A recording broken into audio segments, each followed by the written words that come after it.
ಬೆಂಗಳೂರಿನಿಂದ ಮಂಗಳೂರಿಗೆ ಹೋಗುತ್ತಿದ್ದ ಸರಕು ತುಂಬಿದ ಲಾರಿಯೊಂದು ಹಾಸನ ಜಿಲ್ಲೆಯ ಸಕಲೇಶಪುರ ಬಳಿ ಅಪಘಾತಕ್ಕೀಡಾದ ಘಟನೆ ನಡೆದಿದೆ. ಮಳೆಗಾಲವಾದ್ದರಿಂದ ರಸ್ತೆಯಲ್ಲಿ ಗುಂಡಿಗಳು ಹೆಚ್ಚಾಗಿದ್ದು ಸಂಪೂರ್ಣವಾಗಿ ಹಾಳಾಗಿದೆ.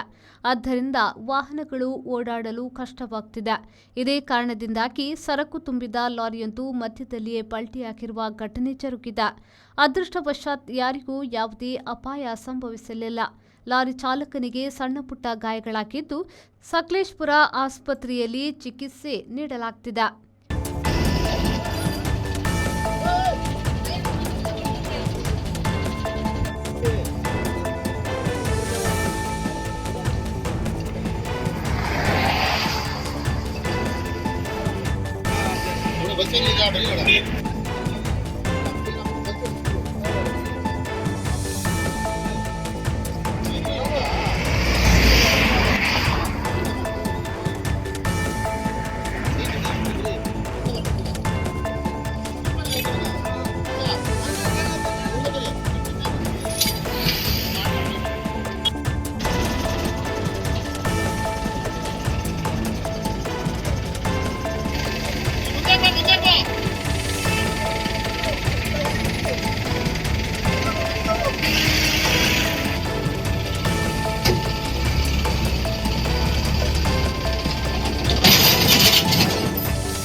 ಯೋಗೇಶ್ ಬಿಜೆ, ವಿ4 ನ್ಯೂಸ್, ಹಾಸನ.